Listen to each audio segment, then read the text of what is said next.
Okay, hello, fellow Helldivers. Not a gameplay video this time. Actually, this is the game director of Helldivers actually put out, well, as you can see here, some news about what they're going to be adding into the game going forward here. I haven't seen the entirety of the list, but I have seen some of the stuff, and it sounds pretty good on paper, right? We just have to see how the execution plays out. But let us go in here and, well, I guess read this together. Actually, I don't know if I'm going to read this entire thing. I might paraphrase what's going on here, or what they're talking about. But let's see. Community progression, which is community journey and contribution to the Galactic War, and player progression, which is your personal journey and contribution to the impact of on the war development. So they're basically talking about how they're going to be developing community progression and player progression. So, so TLDR here is they feel like the previous progression elements aren't enough for like endgame players. You know, basically people like, well, yeah, pretty much like people like me who spent hundreds, if not over 1,000 hours playing this game, you know? Like people that like literally have nothing left to grind. Like I still have weapons to grind, but yeah. There's not really anything else for me to grind for, you know? There's no endgame progression, I guess, for like somebody like me. I just play the game just because I like playing the game. But they're raising the level cap. Which I don't know if it's saying, no, it doesn't say that right here. But yeah, they're going to raise the level cap. And they want to do more valuable upgrades. So let's just go to the community progression part here. Okay, so I'm just going to read what they say here. So some of the most epic moments in this game have been when the community worked together to achieve a common goals. Send more dudes. Everything from earning cool rewards to shaping the lore of the universe, like unlocking the exosuit, saving the children, or holding the line against the Illuminates on Calypso. However, we want to do more to improve how players interact with the Galactic War, collaborate as community, and receive rewards. Excuse me. For example, it's never been clear if the actions of the community actually lead to different outcomes, or if it's all just smoke and mirrors. The reality is the community impact on the Galactic War differs, but even in the cases where we did a lot of work to prepare for very different outcomes, we struggle to communicate it in the game. Additionally, unless you started right at the start of a big event like the Battle for Super for the Cyber Stamp invasion, it's been difficult to understand what's going on, even if that can be funny at times. All I know is that I must kill. It was never intended to be confusing for players. Okay, so for those reasons, we are launching Galactic War campaigns in June. Oh, wait, that's this month. So that should be coming in an update soon, then. That's actually kind of exciting. In a nutshell, campaigns are the next evolution of major orders. They will be roughly 1 to 3 weeks in length, with the intention that it will always be clear what the active campaign is, how it's going, what the outcomes have been, and what's at stake. And more exciting news, the other thing we heard is that players like to earn more rewards, so the introduction of campaigns means there will always be at least one campaign reward if the conditions are met. We want to make these rewards special, but because we also think players should earn more than just medals. We'll experiment with different rewards, ranging from gameplay altering effects to cool items. Alongside you, we'll keep playing with this over the coming months and see what you think. It also means there's more stuff for players to work towards outside of war bonds. Pray Joel is feeling generous. The first reward you'll be unlocking is a new FRV. Oh! A new FRV. Okay. So is it just going to be like an FRV, but with like a different mounted weapon on it? So okay, actually, I'll just keep reading this before I give my thoughts here. Before we launch the game, we experienced with dynamic war fronts on planets where players need to make strategic community decisions on a planet level in order to liberate it.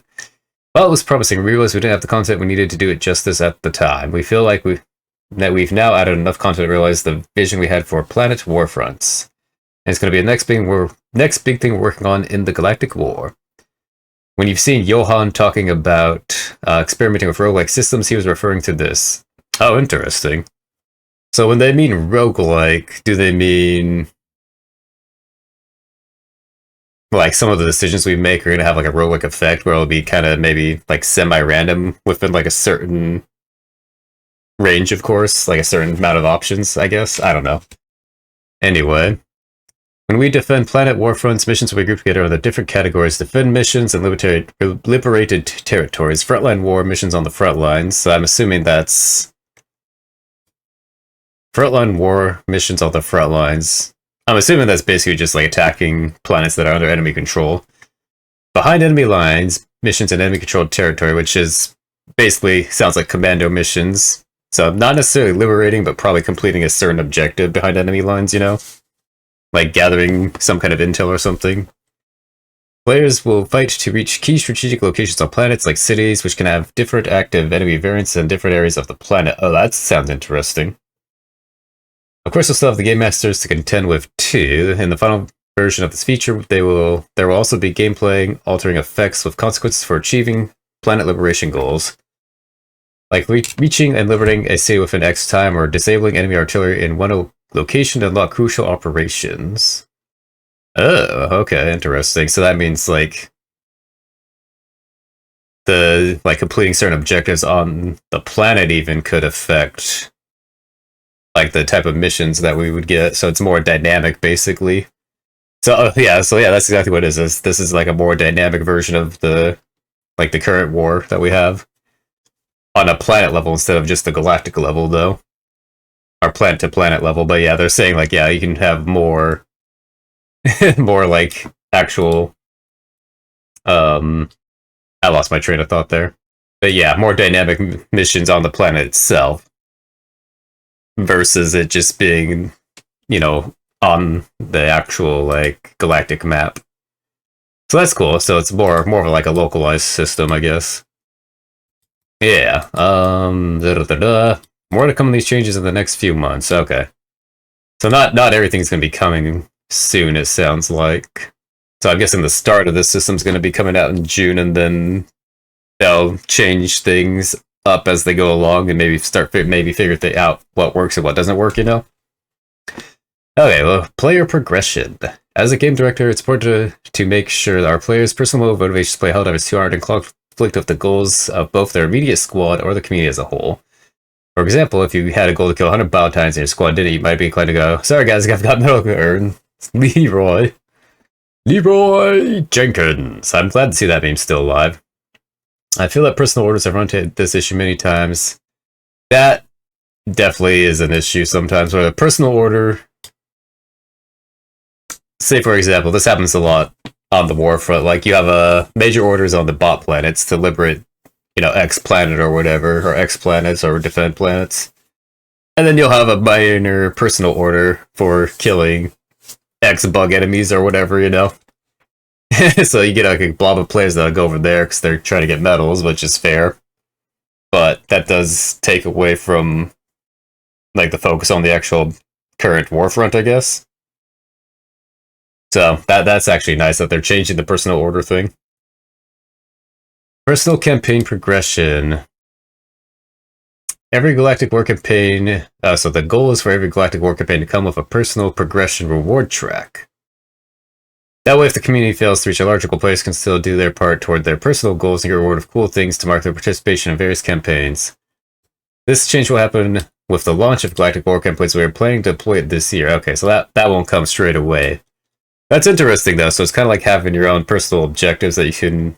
Maybe it'll be like a list of things that you can kind of complete. Kind of like an achievement system in a way. Or not an achievement, but like a mission system.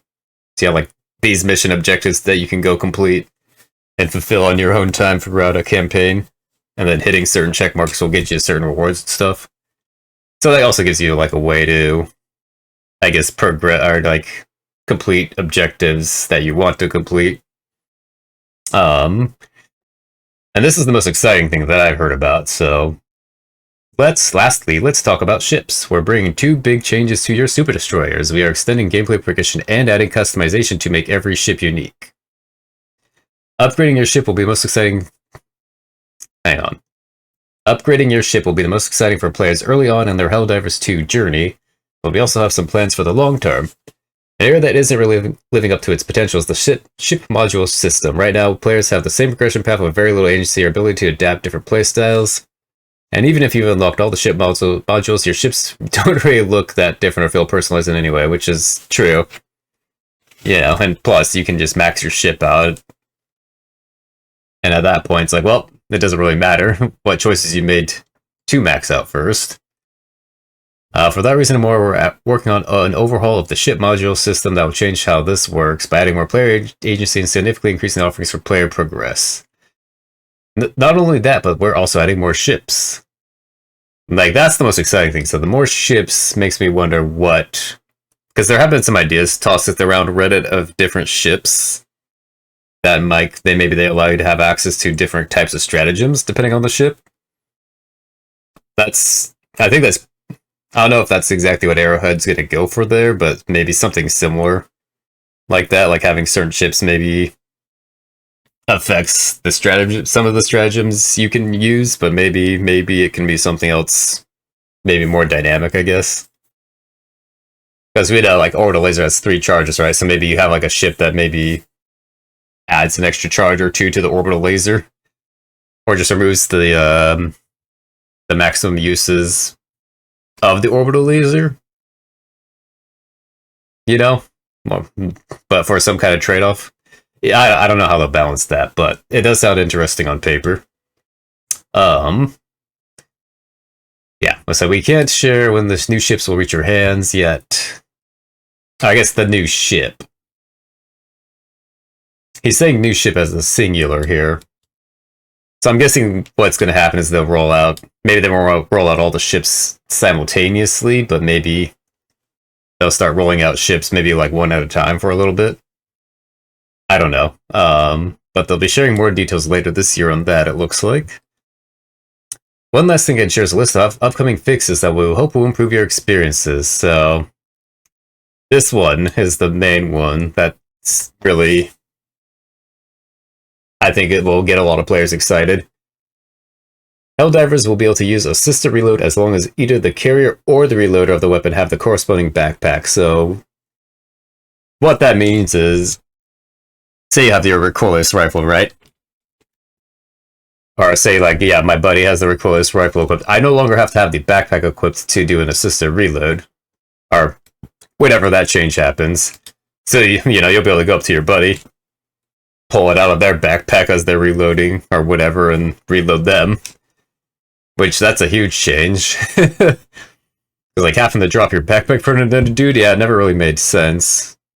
Why you'd have to have somebody else wear a backpack, but I think that might have been just a limitation of, like, how it was coded. So maybe they finally looked into coding it so that as the player, or like as a friendly player, you can reload somebody else's weapon from their backpack now. Reducing dead input on stimming. I'm assuming they mean when you're like trying to stim, and it sometimes doesn't seem like the stim doesn't come out or like the action doesn't begin. I don't know. But more emotes, which is also exciting. 8 emote slots instead of 4, because there's a lot of emotes that I like to use, and sometimes I go between a few, but yeah, having 8 would be pretty cool. And then further down the line, we are tackling stratagem bouncing. A lot of people will be happy about that. So I'm wondering what the issue of stratagem bouncing is to begin with, really. Because, like, stratagems used to stick to certain things before, but I know they don't want stratagems sticking to a certain, I guess, terrain so that the turrets and stuff aren't just, like, sitting up out of sight. Anyway. Hellpod steering, which is, yeah, that's been a long-standing thing. And like I said, I'm pretty sure they introduced that with the Hive worlds just because they don't want people getting, like, stuck and then having to jump down and die, and you're just wasting a life for no reason. Improving enemy and player improving enemy and player traversal. Jesus Christ, I can't speak. I keep trying to say transversal, but yeah, traversal, which includes environment collision and reducing movement penalties on grass and vegetation. That's actually nice. Because you know how enemies... Hell, I had it in one of my own my shorts, actually. Where one of the Devastators literally was walking through the wall, like out of the wall, on Cyberstan. You know, it's funny, but it's like, man, that's kind of game breaking. But yeah, that sounds cool. Environmental collision, does that also mean... That might also have to... I don't know, I guess we'll see. Level cap 300, so if the EXP curve is the same as before, where you every 5 levels it's another 500 EXP to hit your next level, then somebody like me who's played 1400 hours is probably going to just shoot up straight to the cap. It is 150 levels though, which is a lot, and I'm not sure how much EXP that would take, but if it's similar progression curve, then yeah, I think there'll be people like me who will just straight up hit the cap as soon as that's implemented. I don't know. I'd have to actually do the math though, but yeah, I mean that's the level cap's cool and all. Which means we'll get new titles, probably. I don't know what economy and resource improvement supposed to mean. They might mean like the sample economy, basically. I don't know what exactly that's supposed to mean though. And resource improvements, I feel like that's just saying the same thing, unless the economy they're talking about is like war bonds, maybe. Fix the war bonds and superstore menus that make them easier to navigate. They're not terrible right now, but there are a lot of, I guess, tabs that they have in the superstore because there's so many like superstore items out now from the different war bonds and just in general. And closed beta testing that focuses on stability and balancing includes getting beta test feedback from our propaganda commanders. So beta testing, that's actually a good one because they've definitely needed some kind of test server before they push out patches. You know? That way there's like less things that fall through the cracks and then you would get a patch and it's something's broken, you know? Well, this is not an exhaustive list of everything we're planning. I hope it gives you insight into what's coming up for progression. So it sounds like this whole system right here is coming out pretty soon, at least the beginnings of it. And as time goes along, they're gonna add more things to it. But I like the concept, though. It sounds like a really good idea. You know, kind of makes things more, yeah, like I said before, dynamic. And it also gives you some more like personalization, I guess, as what into what the community can do and what the personal player can do on their own. Yeah, I don't know. We'll have to see how this manifests before I can give any like actual, I guess, feedback or any good input into it. But everything that's in here right now sounds like it's a pretty good idea. I'm sure there'll be like some haters out there that'll complain about every little thing in here just to complain, but you know, we just ignore the vocal minority. But yeah, I think that's pretty much it. Just a, I guess, quick update from Arrowhead about like progression and what systems they're looking to implement to make progression more interesting for us as the player and give us, I guess, more like actual agency. Not only agency as a player, but also to give us more, make us feel like we're having more of an impact on the war, I guess. That's the word I was looking for. Yeah, I look forward to seeing what this looks like. Yeah, leave a like and a comment. Let me know what you think, and I will see you all on the next video. Have a good day. Bye-bye.